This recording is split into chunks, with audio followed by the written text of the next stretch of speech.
बिस्मिल्लाहिर्रहमानिर्रहीम। अस्सलाम वालेकुम। आज 8 जून बरोज़ हफ़्ता हम बात करेंगे दो अहम इशूज़ के हवाले से। लाहौर हाई कोर्ट में हद के इज़्ज़त का जो कानून है पंजाब हुकूमत की जानिब से बनाया गया है उसको चैलेंज किया गया है, उसकी तफसील मैं आपके साथ शेयर करूँगा। और साथ हम बात करेंगे कि चीफ़ इलेक्शन कमिश्नर ने पहली दफ़ा खुल कर ये बात कर दी है कि जो इंतखाबी पेचीदगियों का ज़िम्मेदार और इंतखाबी अमल जो दुरुस्त नहीं हुआ, एक तो इसको तस्लीम किया है कि आरओस का जो इलेक्शन था 2024 का ये नाकाम हुआ है, और साथ उसने सारे का सारा मलबा डाल दिया है अदलिया पर चीफ़ इलेक्शन कमिश्नर ने।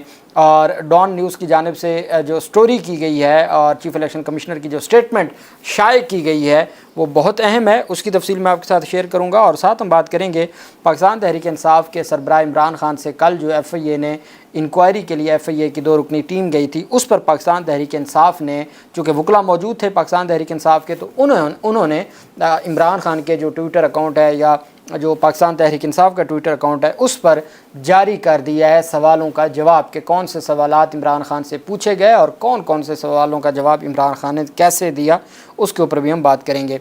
सबसे पहले मैं आपको बताता चलूँ कि पाकिस्तान तहरीक इंसाफ के रहनुमा उस्मान डार की आज अदालत में पेशी थी।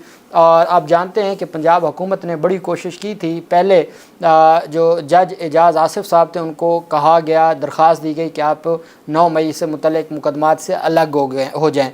उन्होंने दरख्वास्त खारिज कर दी। मामला चला गया चीफ़ जस्टिस मलिक शहजाद साहब के पास। मलिक शहजाद साहब ने उस जज को ना हटाया। वो आज तक इमरान खान और पाकिस्तान तहरीक इंसाफ के ख़िलाफ़ जो 9 मई के केसेस हैं वो सुन रहे हैं और मलिक शहजाद साहब ने उनको नहीं हटाया। इस्लामाबाद हाई कोर्ट में आप देख लें कि शाहरुख अर्जमन साहब जिस दिन फ़ैसला सुनाना था उस दिन वो पीछे हट गए, और फिर उसके बाद मुअज़्ज़ज़ अदलिया ने बजाय इसके कि उनको कहा जाता कि आप आइन और कानून के मुताबिक अपने फ़ैसले दें, किसी की रजामंदी ज़रूरी नहीं है, और उन्होंने केस ट्रांसफ़र कर दिया दूसरे जज साहब को। और वो मामला भी अब इस्लामाबाद हाई कोर्ट पहुँच गया है। बुशरा बेगम अपना मुकदमा लेके गई हैं हाई कोर्ट में इद्दत निकाह केस का, उसके ऊपर भी हम बात करेंगे। इंसदाद दहशतगर्दी अदालत ने पाकिस्तान तहरीक इंसाफ के रहनुमा उस्मान डार की 12 मुकदमात में ज़मानत मंजूर कर ली। रावलपिंडी की इंसदाद दहशतगर्दी अदालत के जज मलिक एजाज़ आसिफ ने रहनुमा PTI उस्मान डार के ख़िलाफ़ 9 मई के 12 मुकदमात की समाअत की। उस्मान डार अपने वकील एडवोकेट मोहम्मद फैसल मलिक के हमरा अदालत में पेश हुए। अदालत ने पाकिस्तान तहरीक इंसाफ के रहनुमा उस्मान डार की रावलपिंडी के 12 मुकदमात में ज़मानत मंजूर की। अदालत ने गुज़श्ता रोज़ वकला के दलाइल के बाद फ़ैसला महफूज किया था। अब ये अबूरी ज़मानत कन्फर्म कर दी है। अबूरी ज़मानत जब होती है, इंटरम बेल उसको कहते हैं, इंटरम स्टे या इंटरम बेल उसको कहते हैं, जो एक स्पेसिफ़िक टाइम के लिए होता है। इस तारीख़ से इस तारीख़ तक हो तो उसको कहते हैं इंटरम। ये हमारे यहाँ कानून में टर्मिनोलॉजी इस्तेमाल होती है। जब वो जिसको कंफर्म हो जाए तो मुराद होता है कि अब वो परमानेंटली, जब वो परमानेंट हो जाए तो हम कहते हैं ज़मानत कंफर्म हो गई। जब वो टाइम टू टाइम तोसी हो रही होती है हम कहते हैं ये इंटरम अबूरी ज़मानत है। और जब कंफर्म हो जाए तो हम कहते हैं ज़मानत कबल अज़ गिरफ़्तारी मंजूर हो चुकी है। तो ये उनकी ज़मानत कंफर्म हो गई है इन 12 के 12 मुकदमात में। दूसरी तरफ आप जानते हैं कि पंजाब हुकूमत की जानिब से पहले भी ऐसे हुआ था। जो ऑर्डीनेंस नैब ऑर्डीनेंस है या नैब के अलावा जो दूसरा ऑर्डीनेंस है जो सामने आया था इलेक्शन एक्ट का, तो उसमें अहम पेशरफ्त ये सामने आई थी कि जो कायम मुकाम सदर थे उन्होंने ही मंजूर कर लिया था, और आसिफ जरदारी बैरून मुल्क थे और वो उन्होंने मंजूर कर लिया। अब यहाँ पे भी ऐसे ही हुआ कि हुकूमत पंजाब ने ये मंजूर किया पंजाब असम्बली से, और उसके बाद गवर्नर को भेजा। पीपल्स पार्टी के गवर्नर ने दस्तखत ना किए। अब वो बैरून मुल्क चले गए अपनी जगह छोड़ के, ताकि हमारे ऊपर ब्लेम भी ना आए और वो फैसिलिटेट भी करें। तो दरख्वास्त जो है वो अब हद की इज़्ज़त का जो कानून है वो पंजाब में लागू हो चुका है, और उस कानून को जारी करने वाले जो कायम मुकाम गवर्नर थे, स्पीकर जो मलिक अहमद ख़ान, उन्होंने दस्तखत कर दिए हैं।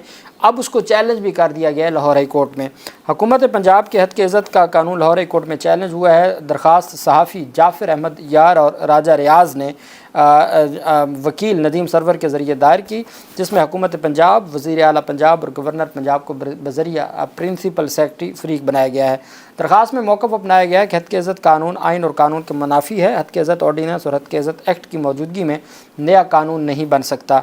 दरख्वास्त के मुताबिक हद की इज़्ज़त कानून में साफ़ियों से मुशावरत नहीं की गई। आज कायम मुकाम गवर्नर पंजाब मलिक अहमद ख़ान ने हद की इज़्ज़त का बिल मंजूर किया था, जिसको लाहौर हाई कोर्ट में चैलेंज कर दिया है। और अब देखना यह है कि लाहौर हाई कोर्ट इस सारे मामले पर کیا ریلیف دیتی ہے اور کیا یہ سسپینڈ ہوتا ہے یا نہیں ہوتا، یا یہ جو سلسلہ ہے یہ ایسے ہی آگے چلتا جائے گا۔ پاکستان تحریک انصاف کی جانب سے ایک لمبی چوڑی تفصیل بیان کی گئی ہے۔ جو ایف آئی اے کی ٹیم کی پیشی تھی، جو عمران خان سے سوال جواب کرنے گئے تھے اور عمران خان کو شامل تفتیش کرنے گئے تھے۔ ظہیر ایڈوکیٹ اور انتظار پنجھوتا ایڈوکیٹ وہ موجود تھے عمران خان کے ساتھ جب عمران خان کو شامل تفتیش کیا گیا۔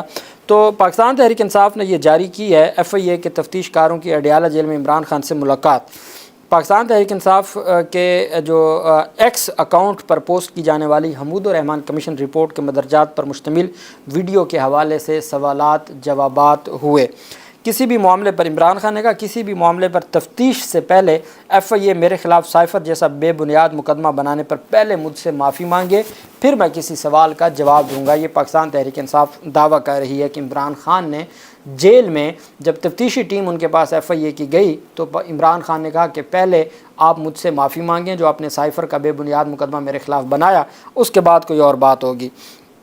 سائفر کے بعد بطور وزیر اعظم میں نے پاکستان کی خود مختاری کے تحفظ اور اپنی قوم کا سر فخر سے بلند کرنے کے لیے امریکیوں کو احتجاجی مراسلہ بھجوایا اور حقائق اپنی قوم کے سامنے رکھے۔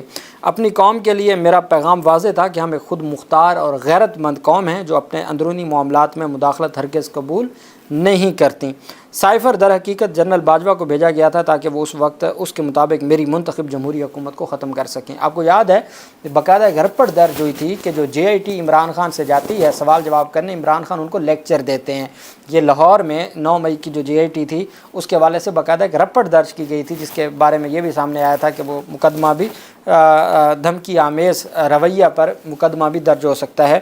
تو عمران خان نے کہا کہ جی جو سابق آرمی چیف نے اپنی مدت ملازمت میں توسیع کے لیے چوروں سے ساز باز ہو کر اور انہیں قوم پر مسلط کیا۔ میں اپنے ایکس اکاؤنٹ پر کی جانے والی پوسٹ کی ذمہ داری قبول کرتا ہوں، تاہم جیل میں ہونے کے باعث اپلوڈنگ سے پہلے ویڈیو میں نہیں دیکھ سکا۔ آج مجھے ویڈیو دکھائی گئی جو حمود الرحمان کمیشن کے مندرجات پر مشتمل ہے۔ اگر اپلوڈنگ سے قبل ویڈیو دکھائی جاتی تو پیغام کو مزید مؤثر کرنے کے لیے اس میں چند معمولی تبدیلیاں بھی میں کرتا، عمران خان نے کہا ایف آئی اے کی ٹیم کو۔ اور آج مجھے ویڈیو دکھائی گئی ہے جو اس رپورٹ سے متعلق ہے، اور پہلے اگر مجھے دکھا دی جاتی تو میں اس میں مزید کچھ اس کو بہتر کرتا، اس میں کچھ چیزیں شامل ہوتی۔ حمود الرحمان کمیشن رپورٹ ہماری قومی تاریخ کے المناک حادثے کے اسباب، وجوہات اور کرداروں کا احاطہ کرتی ہے۔ حمود الرحمان کمیشن رپورٹ کے 2 بنیادی اہداف تھے، جن میں ایک صحنے کے ذمہ داروں کا تعین جبکہ دوسرا غلطیوں کی نشاندہی تھا۔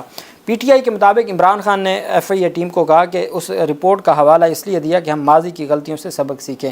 حمود الرحمان کمیشن رپورٹ کے پیرائے میں جو اس وقت کے تھے آرمی کے جرنل تھے، ان پر جتنی تنقید کی جاتی ہے ان کی سیاسی فیصلہ سازی پر کی جاتی ہے۔ مشرقی پاکستان میں تعینات جنرل یعقوب اور ایڈمرل احسن نے یحییٰ خان کو مشرقی پاکستان میں فوجی آپریشن سے منع کیا، جس پر انہیں مستعفی ہونا پڑا۔ دستور فوج کو سیاست سے مکمل طور پر الگ تھلگ رہنے کا پابند بناتا ہے تاکہ تنقید سے محفوظ رہ کر اپنے پیشہ ورانہ فرائض سر انجام دے سکیں۔ حمود الرحمان کمیشن رپورٹ نے واضح طور پر بیان کیا کہ پوری طرح سیاسی فیصلہ سازی کے مرتکب تھے یحییٰ خان۔ سیاسی فیصلوں پر پوری دنیا میں تنقید کی جاتی ہے اور جمہوریت سیاسی فیصلوں پر تنقید کو مکمل تحفظ فراہم کرتی ہے۔ پی ٹی آئی کا دعویٰ ہے کہ عمران خان نے کہا کہ فوج کا سربراہ کسی انتخاب یا ریفرینڈم کے ذریعے مسند پر نہیں آتا، چنانچہ اس کا خود کو اور ادارے کو سیاست اور سیاسی فیصلوں سے الگ رکھنا ہی فوج کے مفاد میں ہوتا ہے اور آئین اس کا حکم دیتا ہے۔ فوج کا سربراہ جب سیاست میں ملوث ہوتا ہے یا سیاسی فیصلے کرتا ہے تو وہ اپنے منصب سے الگ ہو کر سیاسی دائرے میں قدم رکھتا ہے۔ انتخابات کے بعد فیصلہ کن برتری اور عوامی مینڈیٹ کے حامل حکومت کو اقتدار منتقل نہ کرنا اور ملک کو المناک حادثے کی بھیڑ چڑھانا یہ ماضی کے فیصلوں جیسا تھا۔ عوامی مینڈیٹ کا احترام نہ کرنے پر تب حالات تیزی سے داخلی انتشار اور بگاڑ کی جانب اور ملک دو لخت ہوا تھا۔ ماضی میں یحییٰ خان کے سیاسی فیصلوں میں حصہ لینے کے اسی شوق کی پاکستان اور افواج پاکستان نے بھاری قیمت اٹھائی۔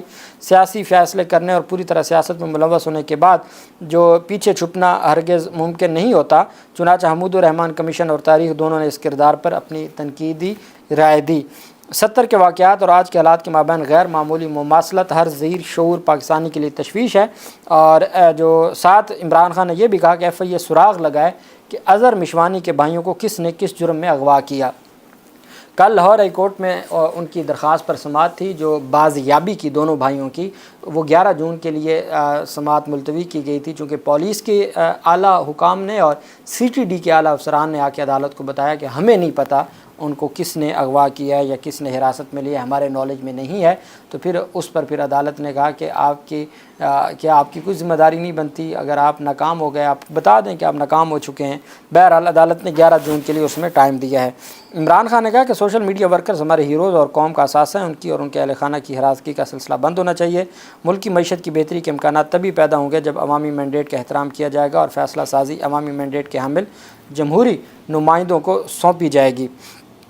ये पाकिस्तान तहरीक इंसाफ का दावा है कि इस तरीके से ये सारे का सारा मामला हुआ और ये इमरान खान ने FIA के जो हुकाम गए उनके साथ बातचीत की या उनके सवालों का ये जवाब दिया। अब हम आ जाते हैं चीफ़ इलेक्शन कमिश्नर के मामले पर। चीफ़ इलेक्शन कमिश्नर ने इंतखाबी पेचीदगियों का ज़िम्मेदार आला अदलिया को ठहरा दिया। डॉन न्यूज़ के मुताबिक चीफ़ इलेक्शन कमिश्नर ने आम इंतखाबात 2024 के अमल के दौरान पेश आने वाली पेचीदगियों का बिलवास्ता तौर पर अदलिया को ज़िम्मेदार ठहराया।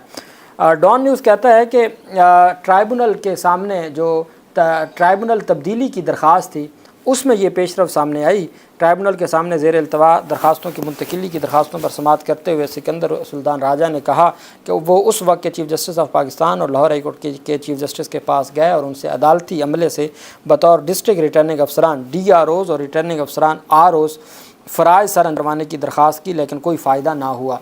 ROs DROs नहीं दिए। अब उनसे कोई पूछे कि जब लाहौर हाई कोर्ट ने अहकाम दिए थे तो तब आप क्या कह रहे थे? अली बाक़ी नज़वी साहब का फ़ैसला आ गया, आप तो रातों रात पहुंच गए थे सुप्रीम कोर्ट ऑफ पाकिस्तान और आपने सुप्रीम कोर्ट ऑफ पाकिस्तान में जाके उसको ख़त्म करवा दिया और वो ROs DROs ना सिर्फ ख़त्म हुआ बल्कि पाकिस्तान तहरीक इंसाफ के जिस वकील ने वो दरख्वास्त दी थी वो भी खारिज हो गई थी, वो उन पर तौहीन अदालत लग गई थी। ये रिमार्क्स उनके सामने आए जब NA-46 से PTI की हमायत याफ्ता उम्मीदवार आमिर मसूद मुग़ल के वकील के तौर पर इलेक्शन कमीशन के 4 रुकनी बेंच के सामने समाअत हो रही थी। तो चीफ़ इलेक्शन कमिश्नर ने कहा कि ब्यूरोक्रेसी को 2 बार 1977 में और 2024 में इंतखाबात कराने का काम सौंपा गया था और दोनों बार उन्होंने पाकिस्तान को नाकाम बनाया। ये कौन कह रहा है? जो वकील फैसल चौधरी ने 8 फरवरी के इंतखाबात को मुल्की तारीख़ के सबसे ज़्यादा धांधली ज़्यादा इंतखाबात करार दिया। तो उस पर फिर साथ उन्होंने कहा फैसल चौधरी ने कि ब्यूरोक्रेसी को 2 बार 1977 और 2024 में इंतखाबात कराने का काम सौंपा गया था और दोनों बार उन्होंने पाकिस्तान को नाकाम बनाया। इंतखाबी ड्यूटी के लिए जुडिशल अफसरान की अदम दस्तयाबी के बारे में चीफ़ इलेक्शन कमिश्नर के रिमार्क्स को बहुत से लोगों ने इसे एतराफ़ के तौर पर देखा है। ये डॉन कह रहा है कि इंतखाबी ड्यूटी के लिए जुडिशल अफसरान की अदम दस्तयाबी के बारे में चीफ़ इलेक्शन कमिश्नर की रिमार्क्स को भी बहुत से लोगों ने इसे एतराफ़ के तौर पर देखा है कि ब्यूरोक्रेसी से लिए गए DROs और ROs डिलीवर करने में नाकाम रहे हैं। फैसल चौधरी ने दलील दी कि इलेक्शन कमीशन ने ना तो दारुल हुकूमत के लिए बनाया गया ट्राइब्यूनल को खारिज कर सकता है और ना इसकी कार्रवाई को रेगुलेट कर सकता है। बहरहाल अब वो कहते हैं जी कि सारे का सारा जो मलबा है वो है मुअज़्ज़ज़ अदलिया पर कि हम तो अदलिया के पास गए थे, उन्होंने ROs DROs नहीं दिए, तो फिर हम क्या कर सकते हैं। ये तमाम तफसीलात हैं। अल्लाह पाक पाकिस्तान का हमें नासिर हो। बहुत शुक्रिया। अल्लाह हाफ़िज़। पाकिस्तान ज़िंदाबाद।